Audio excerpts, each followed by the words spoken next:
Hello friends, myself Rajeshwari Nile. I am from Bhagavad Academy. Today I would like to teach you about the English subject and my topic is for the 7th class. This lesson is from supplementary book, second book, okay? And lesson number 2, the name of the lesson is Bringing Up Curry. Bringing Up Curry. This is the name of the lesson. इस lesson में elephant के बारे में दिया गया है। Elephant को जैसा पढ़ाया जाता है, उसको जैसा सिखाया जाता है, वैसा वो बिहेवियर करता है। टेंडेंसी क्या रहती है एनिमल्स की, ये इसमें दिया गया है। मेरी बहुत लेंदी है बट सिंपल है, कोई प्रॉब्लम आएगा नहीं। ओके, तो देखते हैं क्या है इसमें। ब्रिंगिंग अप करी। करी करी मीन्स एलिफेंट का नेम है। अ 5 month old baby elephant live and grow up with his 9 year old friend and keeper. करी नाम का एक एलिफेंट है, ओल्ड बेबी एलिफेंट है, 5 month का है और ये राइटर के साथ रहता है।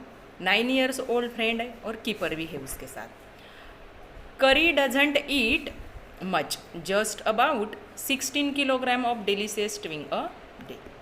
करी का जो खाना होता है वो कितना होता है, 16 किलोग्राम ट्विंग्स अ डे वो खाता है, और वो भी डिलीशियस ट्विंग्स उसको अच्छे लगते हैं। प्लेफुल एंड सेंसिटिव, करी saves a boy from drowning. करी फेमस क्यों होता है, क्योंकि करी क्या करता है, एलिफेंट क्या करता है, एक लड़का रहता है और उसको वो पानी में गिर जाता है, उसको बचाने का काम करी करता है और इसलिए फिर करी सबको प्यारा लगता है। देखते हैं लाइन बाय लाइन। करी the elephant was 5 months old when he has given to me to take care of। करी एक एलिफेंट था और वो 5 month का था जब मेरे पास आया, बोले वो। ओके, राइटर अपने को कह रहे हैं आई वॉज 9 years old। मैं कितने साल का था, बोले राइटर कितने साल के थे, 9 year। And I could reach his a back if I stood on tiptoe. यदि मैं टिपटो समझता है बच्चों आपको, टिपटो मतलब अंगूठे के ऊपर यदि ऐसा स्ट्रेट यदि मैं खड़ा रहा तो ही मैं उसके पीठ पर क्या कर सकता था, रीच मतलब पहुंच सकता था। He seemed to remain that high for nearly 2 years। लेकिन वो दिखने को ऐसा दिखता था कि वो कितने ईयर्स का है, 2 years का कंप्लीट है। We grew together, that is probably why I never found one just how tall he was. हम दोनों एक साथ बड़े हो रहे थे बट लेकिन मुझे ये समझ में ही नहीं आया कि वो मेरे से इतना बड़ा क्यों है। एलिफेंट कैसे दिखते हैं, बहुत बड़े दिखते हैं। He live in a pavilion. Pavilion means उसका एक छोटा घर था जो वहाँ पर रहता था, पेवेलियन का प्लेस, सॉरी एलिफेंट का place.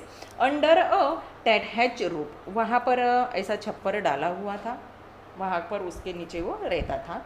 Which rested on a thick tree stump so that it could not fall in when Kari bump against the pole as he moved about. Kari means elephant जो होते हैं वो क्या करते हैं, पेड़ है उसको जोर से हेड जोर से बम करेंगे, तो वैसा वहाँ पर कुछ नहीं था। वो पोल के अगेंस्ट भी यदि हो गया तो वो आराम से क्या कर सकता था, घूम सकता था, ऐसी जगह वहाँ पर थी।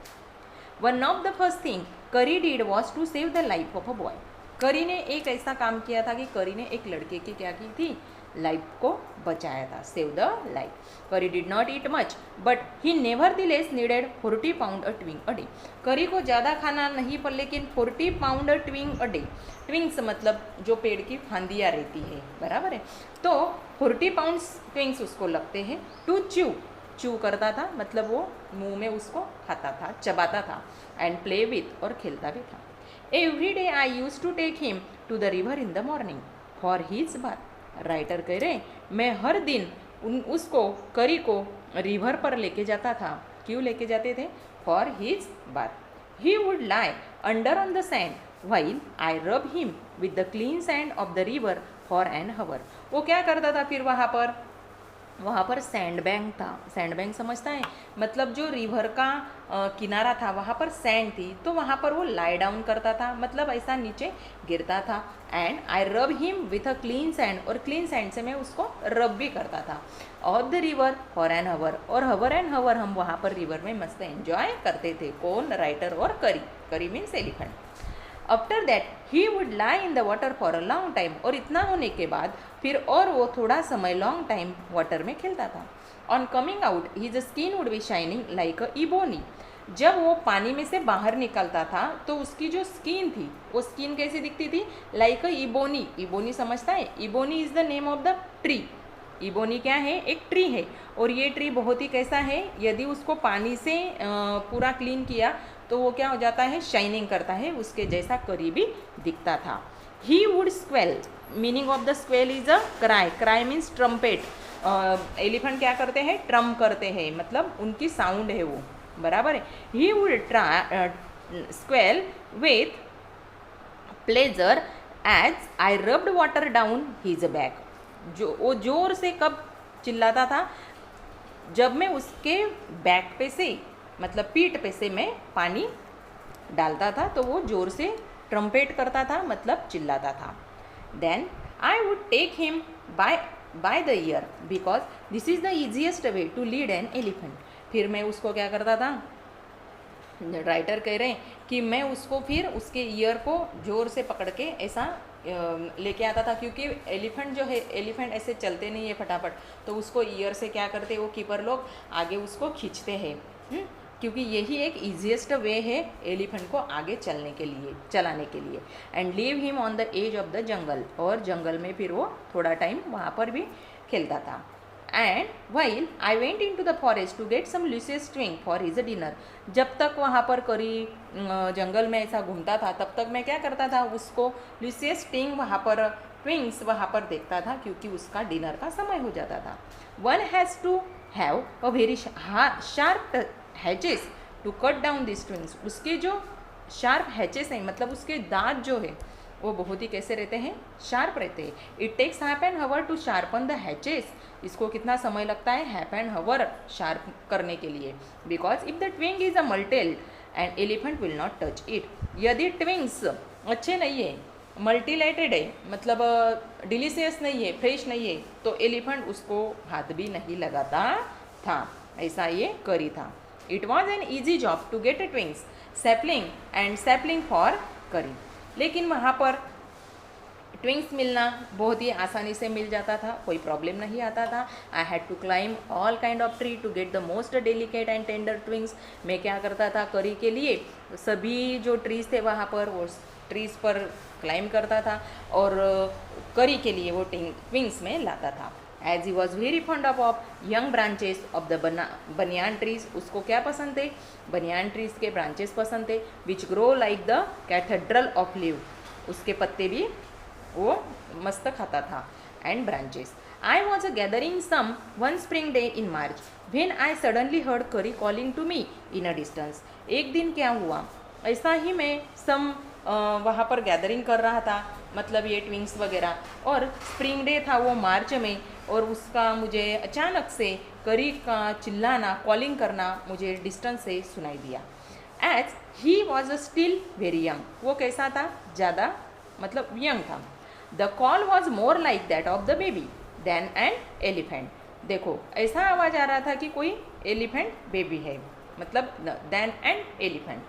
आई thought somebody was a hurting. मुझे ऐसा लगा कि कोई तो भी क्या है, हर्ट हुआ है, और उसका ये क्या है? आवाज़ है. मतलब बेबी का भी आवाज़ आ रहा था, बेबी का भी आवाज़ आ रहा था, और एलिफेंट का भी आवाज़ आ रहा था. तो मुझे लगा कोई तो भी क्या हुआ है, वहाँ पर हर्ट हुआ है, और उसके कारण ये ज़ोर ज़ोर से चिल्ला रहा है.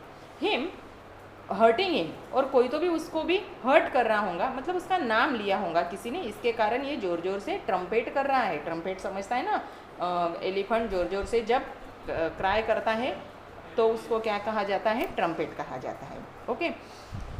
So I come down from the tree. इसलिए फिर मुझे जब उसका आवाज़ सुनाई दिया तो मैं ज़ोर से ट्री से नीचे उतर आया. And ran very fast to the edges of the forest. और वहाँ पर जहाँ पर करी था उस फॉरेस्ट के एजेस पर, मतलब कॉर्नर पर, वहाँ तक गया. When I had left him, जहाँ पर मैंने उसको छोड़ा था. But he was not there. लेकिन वो वहाँ पर नहीं था.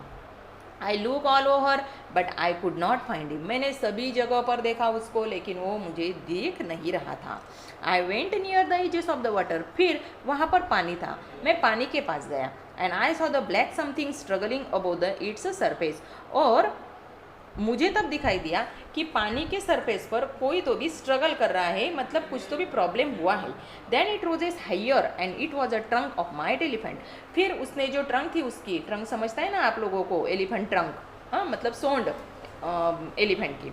तो उसने वो हायर की, मतलब पानी के ऊपर निकाली। I thought he was a drowning, मुझे ऐसा लगा कि ये क्या हो रहा है, पानी में ड्रॉ हो रहा है, मतलब बुड़ रहा है।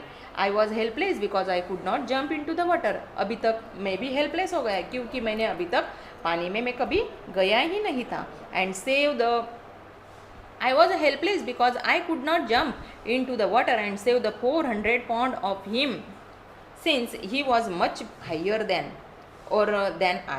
अभी देखो यहाँ पर ऐसा तो कभी मुझे एक्सपीरियंस ही नहीं आया था कि मैं पानी में गया हूँ और पानी में से मैंने इतना वेटेड कुछ तो भी निकाला है। अभी ये गिर गया है नीचे, मेरे से बहुत वेटेड है और वो मुझे उसको निकालना है। But I saw his a back rise above the water, लेकिन मुझे उसकी बैग दिखी कि वो वाटर से ऊपर आ रही है। That and the moment he caught my eye he began to trumpet, और जब उसने मेरे तरफ देखा उसे ध्यान में आ गया कि ये अपना कीपर है, तो उसने ज़ोर ज़ोर से और ट्रम्पेट करना शुरू किया।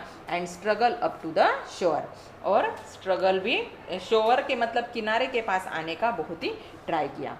Then still trumpeting, he pushed me into the water, और ट्रम्पिंग करते करते उसने मुझे भी पानी में क्या कर लिया, खींच लिया। And as I fell into the stream, I saw a baby laying flat on the bottom of the river. और जब उसने करी ने मुझे पानी में खींच लिया, तब मुझे वहाँ पर दिखाई दिया, स्ट्रीम मतलब वो पानी का प्रवाह, तो वहाँ पर मुझे दिखाई दिया कि एक लड़का, छोटा बच्चा पानी के अंदर बॉटम में मतलब नीचे क्या हो रहा है, वहाँ पर फ्लैट लेइंग कर रहा है, मतलब वहाँ पर गिर गया है, सो गया है। He had not all together touch bottom but was somewhat a float. देखो वो पानी के बॉटम में पूरा गिरा नहीं था, टच नहीं किया था उसने, बट वो क्या हो रहा था, फ्लोट हो रहा था मतलब ऊपर के ऊपर ही था। ऐसा पानी में से मुझे दिखाई दिया। I came all together, I came to the surface of the water to take my breath and then Kari was standing. देखो मैंने क्या किया, मैं पानी में से ऊपर आया और मैंने थोड़ा ब्रीदिंग किया, मतलब सांसें ली, एंड करी वहाँ पर खड़ा हो गया। His feet planted in the sand bank and his trunk stretch out like a hand waiting for mine. उसके जो पैर थे करी के, ऐसा लग रहा था कि सैंड बैंक में क्या हो गया, वो प्लांट हो गया, मतलब खड़ा हो गया है डायरेक्टली अंडरग्राउंड से। ओके, और ट्रंक थी, वो ट्रंक वो क्या कर रहा था, जैसे कि वेट कर रहा था कि मैं वहाँ पर कब जाऊँ। आई डिवाइड डाउन अगेन, फिर और मैंने पानी में क्या कर लिया, खुद को डाल दिया, and pull the body of the drowning boy to the surface. और वो जो लड़का वहाँ पर मुझे दिख रहा था पानी में, उसको मैंने ऊपर लाने का ट्राई किया। But not being a good swimmer, मैं कुछ बहुत अच्छा स्विमर भी नहीं था। आई कुड नॉट स्विम और श्योर, मैं तो किनारे पर भी स्विम नहीं करता था। And the slow current was already dragging me down, but वहाँ पर जो पानी का जो करंट था, वो पानी का करंट कैसा था, स्लो था, और इसीलिए वो मुझे कहाँ पर लेके आया, पानी का करंट साइड पर, मतलब किनारे बैंक के तरफ लेके आया। Seeing us drift by the current, करी who was usually slow and ponderous suddenly darted down like a hawk and come halfway into the water where I saw his stretched out trunk again. फिर और वहाँ पर ऐसा दिखाई दिया कि जो करी था, ये करी क्या कर रहा था, करी अंदर ही गया था, स्लोली हम बाहर आने का ट्राई कर रहे थे, और सडनली उसने क्या किया, पानी के आधे पानी में आकर उसने वो उसकी ट्रंक को स्ट्रेच किया। I raise up my hand to catch it and it slip, और मैंने क्या किया, मेरा जो हैंड था वो रेज किया, ऊपर किया कि हम यहाँ पर है, मैं दिखाने का ट्राई कर रहा था, उसने कैच किया एंड स्लिप हो गया। मतलब वो मेरे पास आने का बहुत ही ट्राई कर रहा था, बट हम पानी के करंट से साइड में जा रहे थे। I found my self going under the water again, मैं खुद भी पानी में अंदर जा रहा था, but this time I found that the water was not very deep, लेकिन अभी मुझे ऐसा दिखाई दिया वहाँ पर कि यहाँ पर पानी ज़्यादा नहीं है, डीप नहीं है। So I sank to the bottom of the river, और इसीलिए मैं बॉटम में मतलब नीचे गया थोड़ा, and doubled my feet under me, और 2 बार मैंने जंप ली वहाँ पर, and suddenly kick the river bed and so shoot upward like an arrow. और मैं जैसा किक करके रिवर बेड पर आने का मैं ट्राई कर रहा था, मतलब पैरों को अपोजिट डायरेक्शन में देकर आगे आने का मैं ट्राई कर रहा था, upward like an arrow, in spite of the fact that I was holding and drawing boy with my hand. ये करते मैं खुद तो कर रहा था, लेकिन ऐसे स्थिति में मेरे हाथ में क्या था, वो लड़के को भी मैं खींच कर ले रहा था। As my body rose above the water I felt a lasso around my neck. और जब मैं पानी से ऊपर आया तो मुझे ऐसा दिखाई दिया कि मेरे नेक पर कुछ तो भी है, लैसो है, मतलब स्नेक लाइक मुझे लग रहा था वहाँ पर। दिस फ्राइटन मी, और मैं डर गया। I thought some water animal was going to swallow me. मुझे ऐसा लग रहा था कि मुझे अभी ये जो मेरे नेक के अराउंड में जो भी लपटा हुआ है, ये मुझे क्या करेगा, वो ये वाटर एनिमल है, मतलब स्नेकी होगा और ये मुझे खा डालेगा। सो आई हर्ड करी स्पेलिंग, और मुझे करी की स्पेलिंग करने की आवाज़ सुनाई दी। And I knew it was his a trunk about my neck. फिर उसकी आवाज़ जब मुझे सुनाई दी तो मुझे समझ में आ गया कि अरे ये कुछ वाटर एनिमल नहीं है, तो ये क्या है, करी की ट्रंक है, और उसने मुझे पूरा लपेट लिया है। ही पुल्ड अस बोथ अशोर, और इसी तरह से करी ने हमको दोनों को भी कहाँ लेकर आया, करी हमको शोर के पास लेकर आया। ओके, यहाँ तक समझ में आ गया। अभी नेक्स्ट यहाँ पर क्या दिया है देखो, मतलब यहाँ पर फर्स्ट इसमें आपको दिखाई दिया है कि करी क्या करता है, एक लड़के की जान बचाता है। फिर आगे क्या होता है, आगे वो क्या करता है तो देखते हैं line by line. Okay, Kari become a fond of ripe banana. Kari को क्या पसंद था, राइप बनाना पसंद था। He believe in a self help much to the discomfort of his a friend, और उसको सेल्फ हेल्प बहुत पसंद था, उसका भरोसा था उसको। With quiet dignity Kari accept the chiding he knows he deserve, और उसको पता था, मतलब वो कभी कभी एलिफेंट कभी कभी ऐसा एक्सेप्ट कर लेता है, गलतियाँ एक्सेप्ट कर लेता है, ऐसा डिस्क्रिप्शन यहाँ पर इस आगे के पार्ट में दिया है। देखते हैं line by line. Kari was a baby, Kari कौन था, एक बेबी था, मतलब एलिफेंट बेबी था। Okay, he had to be train to be a good, उसको क्या किया गया था, ट्रेन किया गया था। And if you did not tell him when he was naughty, यदि आपने उसको ट्रेन नहीं किया, कुछ बताया नहीं, तो फिर क्या होता था, वो बहुत ही नॉटी जैसा बिहेव करता था। He was up to more mischief than ever, और गलतियाँ भी करता था। एक एग्जाम्पल फॉर इंस्टेंस यहाँ पे दिया है, देखो क्या है। For instance one day somebody gave him some banana to eat, एक दिन क्या हुआ, किसी ने तो भी उसको बनानास दिए खाने के लिए। Very soon he develop a great love for ripe banana, फिर उसको वो पसंद होने लगे, और उसको फिर किसी ने भी राइप बनाना दिखाया कि वो उसको क्या करता था, खाता था।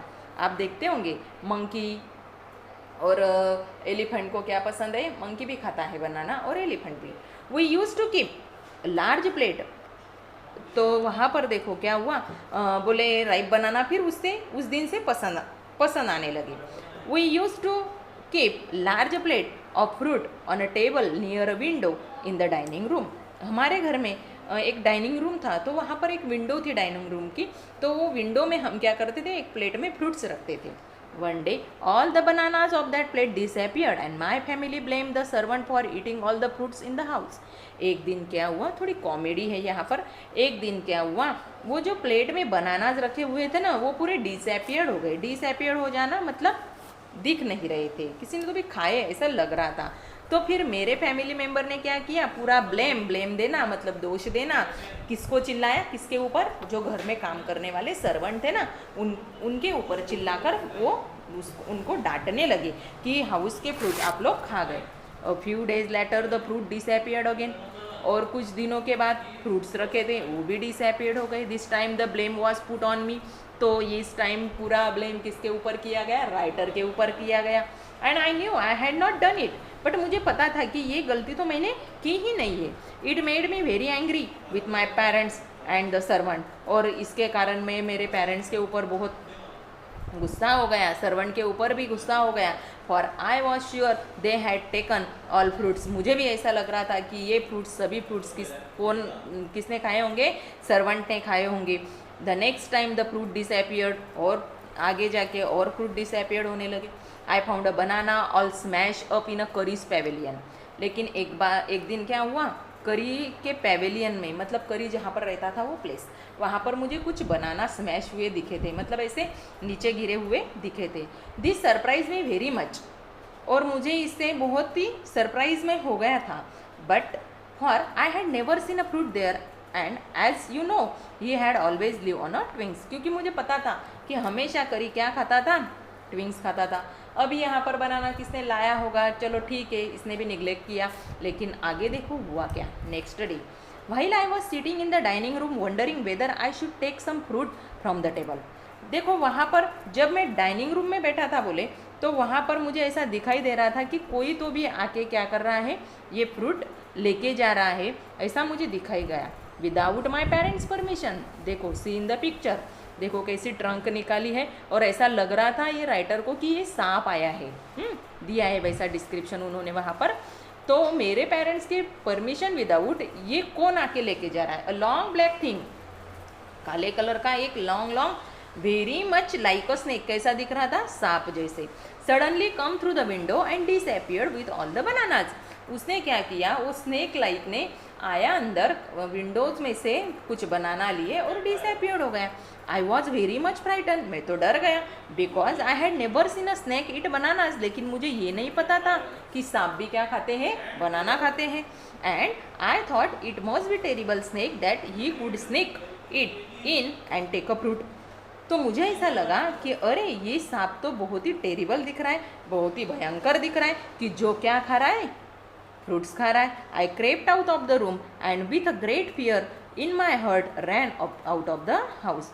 मैं डर गया और मैं जोर से बाहर निकला, हाउस के बाहर आया। बहुत ही मेरे हर्ट बहुत ही क्या हो रहे थे, फियर मतलब डर लग रहा था इनको, राइटर को। Feeling sure that the snake will come back in to the house, ऐसा लग रहा था अभी वो स्नेक कहाँ पर आ जाएगा, घर के अंदर आ जाएगा। It all the fruits and kill of us, मतलब पूरे फ्रूट्स भी खा जाएगा और अपने को भी खा जाएगा। इस डर के मारे मैं जोर से वहाँ से निकला और बाहर गया, बाहर मतलब घर के बाहर। एज आई वेंट आउट, जब मैं बाहर निकला, आई सॉ करी bag disappearing in the direction of the pavilion.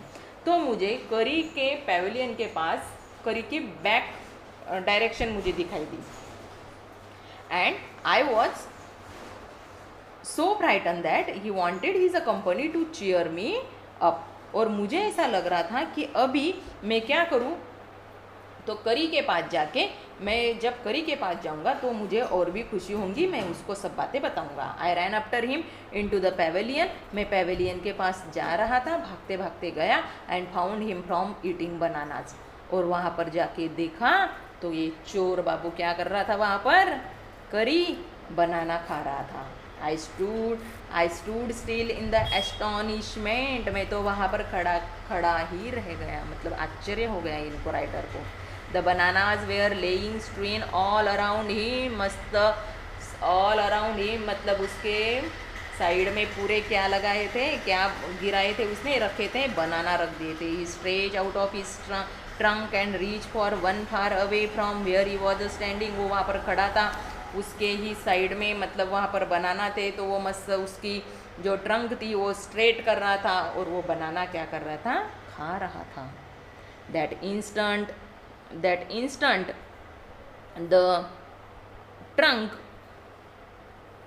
The trunk look like a black snake. अभी ये मैंने जब देखा बोले तो मुझे वो उसकी जो ट्रंक थी करी की, वो वहाँ पर दिखाई दी कि ये भी कैसी लग रही है, ब्लैक स्नेक के जैसी लग रही है। एंड आई रियलाइज दैट करी वॉज अ थीप, और उस दिन से फिर मुझे पता चला गया कि अरे कोई थीप नहीं है दूसरा, तो कौन है, करी ही चोर है। I went to him, pulled him out by the ear and joyously showed my parents that it was a curry and not I that had eaten all the fruit these many weeks. फिर मैं उसको कान खींचकर मेरे parents के पास लेके आया, और मेरे पेरेंट्स को मैंने बताया कि देखो अभी तक जो चोर अपने घर में का जो फ्रूट्स खा रहा था वो कोई भी नहीं है, ना मैं हूँ ना मेरे सर्वेंट है, तो वो कौन है, करी है। Then I scolded him for elephant understand words as well as children. फिर मैं भी चिल्लाया उसको, और फिर मैंने चिल्लाने के बाद फिर मुझे एलिफेंट भी अंडरस्टैंड करते हैं, ये मुझे ध्यान में आया। And I said to him, और मैंने उसको बोला, next time I see you stealing fruit you will be whip. और फिर मैंने उसको धमकाया कि यदि आइंदा से, मतलब नेक्स्ट बार यदि तूने कुछ भी फ्रूट्स चुराए तो मैं तुझे बहुत ही मारूंगा। He knew that we were all angry with him. उसको पता था, इवन द सर्वेंट, उसको पता था कि आज मेरे ऊपर सभी क्या हो गए हैं, एंग्री हो गए। सर्वेंट भी एंग्री हो गया, क्योंकि सर्वेंट भी क्या हो गया था वहाँ पर, सर्वेंट को भी चोर कहा गया था। His pride was so injured, क्योंकि उसका जो स्वाभिमान था सर्वेंट का, बराबर है ना, वो स्वाभिमान थोड़ा हर्ट हो गया था, इंजर्ड हो गया था। That he never stole another thing from the dining room, क्योंकि आज तक वो सर्वेंट ने भी कुछ भी चुराया नहीं था। And from then on if anybody gave him any fruit he always squeal as if to thank them. और फिर उस दिन से कोई भी उसको यदि किसी ने तुझे फ्रूट दिया, कुछ दिया, तो वो क्या करता था, उसको ऑलवेज स्क्वेल करता था और थैंक्स कहता था। And elephant is a willing to be punish for having done wrong. Elephant में भी ऐसी विलिंग होती है, ऐसी फीलिंग्स होती है कि यदि कुछ गलतियाँ हो जाए तो उनको पनिश जैसा लगता है। But if you punish him without any reason he will remember it and pay you back in your own coin. और यदि आपने कुछ भी उसकी गलती नहीं है और आपने उसको डांटा है या मारा है, तो वो कभी भी वो ध्यान में रखेगा, रिमेंबर करेगा, और वैसी जो गलतियाँ आपके साथ हुई है वैसा वो बदला भी लेगा। करी इज़ अ फास्ट लर्नर। करी जब भी सीख जाता था कुछ भी, he master all signals and sound he is a taught. उसको सभी सिग्नल, साउंड सब उसको सिखाया गया था। There is a one lesson taught that an elephant take a 5 years to learn. देखो, उसको ऐसे लेसन सिखाए गए थे कि एलिफेंट को वो लेसन सीखने में कितने दिन लगते हैं, 5 years लगते हैं। करी इज़ नो एक्सेप्शन। करी इसको भी अपवाद नहीं था। देखो आगे क्या दिया है, an elephant must be taught when to sit down, when to walk, when to go fast and when to go slow. देखो, एलिफेंट को भी सिखाया जाता है। उनके जो कीपर्स होते हैं, जो उनको रखते हैं अच्छे से, तो वो उनको सिखाते हैं कि कब बैठना चाहिए, कब चलना चाहिए, कब फास्ट चलना चाहिए, कब स्लो चलना चाहिए। You teach him these things as you teach a child. जैसे अपन छोटे बच्चों को घर में सिखाते हैं, बराबर है ना। जो छोटा बच्चा रहता है, बहुत ही 3-4 महीने का, फिर उससे बड़ा हो गया 8-10 महीने का, फिर वो थोड़ा थोड़ा चलता है, उठता है, फिर मम्मी उसको सब कुछ पढ़ाती है, बाबा, आई, मम्मा, ऐसा बोलना, चलना, बराबर है। उसका फिंगर पकड़ के चलती है। वैसा ही एलिफेंट को भी क्या किया जाता है, सिखाया जाता है। If you say that and pull him the ear he will gradually learn to sit down. देखो, एलिफेंट के बारे में क्या है, एलिफेंट को यदि आप धत्त बोलोगे, ओके, और उसका कान पकड़कर उसको बिठाओगे, मतलब सिट डाउन, तो वो धीरे धीरे आराम से सीख जाएगा कि अपने को बैठना है।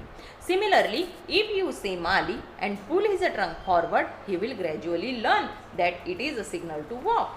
देखो, इसी तरह से आप उसको माली कहोगे और उसकी जो ट्रंक है उसको आगे आगे खींचोगे, तो उसको समझ में आ जाएगा कि अभी अपने को क्या करना है, it's a signal to walk, चलना है। देखो, करी लर्न माली आफ्टर 3 लेसन। करी को माली के बारे में, मतलब आगे चलना है तो मैं माली बोलूँगा, ऐसा 2-3 बार उसको बस बोलना पड़ेगा। But it took 2-3 weeks to learn that. लेकिन धत में सिट डाउन, ओके, तो इसको सिखाने के लिए उसको 3 weeks लगे। लेकिन चलना है ऐसा सिखाने के लिए, मतलब माली का मीनिंग होता है टू वॉक, तो ये सिखाने के लिए उसको ओनली 3 लेसन्स लगे, ओके, मतलब 3 चांस लगे। He was no good at sitting down. लेकिन करी जब, मतलब एलिफेंट जब नीचे बैठता है ना, तो अच्छा नहीं लगता है। And do you know why an elephant should be taught to sit down. और आपको पता है एलिफेंट को ऐसा सिट डाउन क्यों सिखाया जाता है, because he grows taller and taller than you take care of him. यदि आप उसके तरफ ध्यान नहीं दोगे तो वो क्या हो जाता है, ज़्यादा ही टॉलर एंड टॉलर हो जाता है। इसीलिए उसको बार बार क्या करना पड़ता है, सिट डाउन कहना पड़ता है। So that when he is 2 or 3 years old. और ये पूरा कब सिखाया जाता है, कि जब वो कितने साल का होता है, 2 and 3 years ओल्ड का होता है। ओके, बड़ी स्टोरी है लेकिन अच्छी है। ध्यान में आ रही बच्चों? Okay. You can only reach his back with a ladder.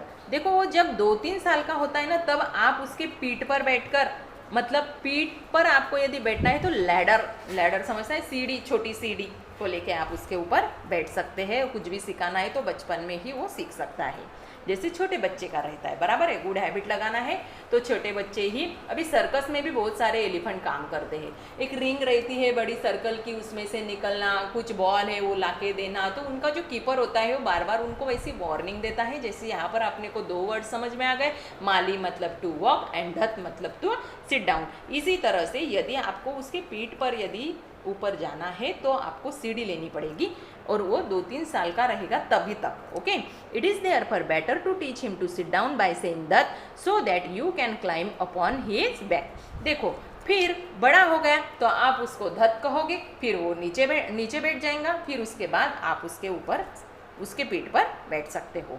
For who would want to carry a ladder around all the time, क्योंकि ऑल द टाइम तो लैडर रहता नहीं है, बराबर है। फिर उसको धत कह के सिट डाउन करना, और सिट डाउन करने के बाद फिर आराम से आप लोग क्या कर सकते हैं, बोले बैठ सकते हैं। The most difficult thing to teach an elephant is the master call. और सबसे डिफिकल्ट वर्क ये रहता है मास्टर कॉल, एलिफेंट सीखता है। He generally take a 5 years to learn it properly. कितने साल लगते हैं मास्टर कॉल सीखने के लिए एलिफेंट को? 5 year। कितने? 5 साल। The master call is a strange, फिर उसमें अलग अलग रहते हैं। हॉलिंग साउंड रहता है, चिल्लाने के अलग अलग। हिसिंग साउंड रहता है, जैसा स्नेक है, स्नेक क्या करता है? हिस हिस हिस ऐसा करता है, बराबर है। तो ये हिसिंग साउंड है। As if a snake and the tiger were fighting each other. देखो जब स्नेक और टाइगर क्या करते हैं, दोनों भी बीच में हाउलिंग और हिसिंग साउंड आता है, वहाँ पर फाइटिंग करते हैं। तो and you have to make that kind of noise in his ear, और उसके वो नॉइज जब आता है, you have to make that kind of noise in his ear. And do you know what you expect an elephant to do when you gave him a master call? और आप ऐसा अपेक्षा कर सकते हैं उसके तरफ से कि जब मास्टर कॉल लगाएंगे तो उसने वो काम परफेक्टली करना चाहिए। If you lost in the jungle, देखो एक एक्सपीरियंस यहाँ पर दिया है। यदि आप जंगल में लॉस्ट हो गए, मतलब गुम हो गए, and there is no way out, और आपको समझ में नहीं आ रहा है अभी बाहर कैसे निकालना, and everything is a black except the star above, और कुछ भी नहीं है, अंधेरा हुआ है और ऊपर सब स्टार्स हैं। Okay, you dare not stay very long anywhere, और आपको अभी डर लग रहा है, आप ज़्यादा समय वहाँ पर रुकने वाले नहीं है। The only thing to do then is to give a master call, तो उस समय क्या करना चाहिए? मास्टर कॉल लगाना चाहिए। And at once the elephant pulls down the tree in front of him with his trunk, और इस समय एलिफेंट भी क्या करता है? एलिफेंट उसके सामने वाला जो ट्री होता है वो क्या करता है, मतलब नीचे से डायरेक्टली जड़ से निकाल डालता है। This frightens all the animal away, और इससे पूरे एनिमल्स जो होते हैं जंगल में के वो भी डर जाते हैं। As the tree come crashing down monkeys wake from their sleep, पेड़ नीचे गिर रहे हैं, मतलब मंकी जो है उसके ऊपर सोए हुए वो भी क्या हो जाते हैं? उनकी भी स्लीप, मतलब वो भी नींद से उठ जाते हैं। And run from branch to branch, और ब्रांच टू ब्रांच वो क्या करते हैं? भागने लग जाते हैं। तो देखो मास्टर कॉल का क्या वहाँ पर यूज़ होता है। You can see them in the moonlight, आप मूनलाइट में उनको देख सकते हैं। And you can almost see the stage running all the direction below, और सभी ये ऑल डायरेक्शन से इधर उधर भाग दौड़ इनकी शुरू हो जाती है। You can hear the growl of the tiger in a distance, बहुत ही दूर से टाइगर भी ग्रॉलिंग कर रहा है, वो भी सुनाई देता है। Even he is a frighten, मतलब वो भी क्या हो जाता है? डर जाता है, मास्टर कॉल से डरता है। आ गया then the elephant pulls down the next tree, the next and the next, और इसी तरह से एलिफेंट जो है वो एलिफेंट क्या करने का काम करता है? आगे का पेड़, आगे का पेड़, आगे का पेड़, एक एक पेड़ मूल से मतलब जड़ से निकाल कर वहाँ पर रास्ता कर देता है। Soon you will find that he has made road right through the jungle straight to your house, और इसी तरह से वो फिर अपने को क्या कर देता है? जंगल में से अपने घर तक ऐसा रोड मतलब क्लियर कर देता है that you may go now, और आप उससे जा सकते हैं। ऐसा डिस्क्रिप्शन इस लेसन में दिया गया है, और इस लेसन के जो राइटर थे वो राइटर है धनगोपाल मुखर्जी, ये ऐसा इनका नाम है। यहाँ पर ये अपना जो लेसन है ये पूरा फिनिश होता है। देखो बहुत बड़ा था बट फिर भी मीनिंगफुल है कि एलिफेंट को कौन सा भी एनिमल है इसको क्या करना पड़ता है, सिखाना पड़ता है, और यदि आप जितना प्यार उसको दोगे उतना ही प्यार से वो अपने साथ बिहेव करता है। जैसा ये छोटा क्या दिया है यहाँ पर, एलिफेंट करी नाम का। ओके, आ गया ध्यान में बच्चों? एक बार और रीडिंग कर लेना। If you like my explanation please subscribe my channel and like my video also. Thank you.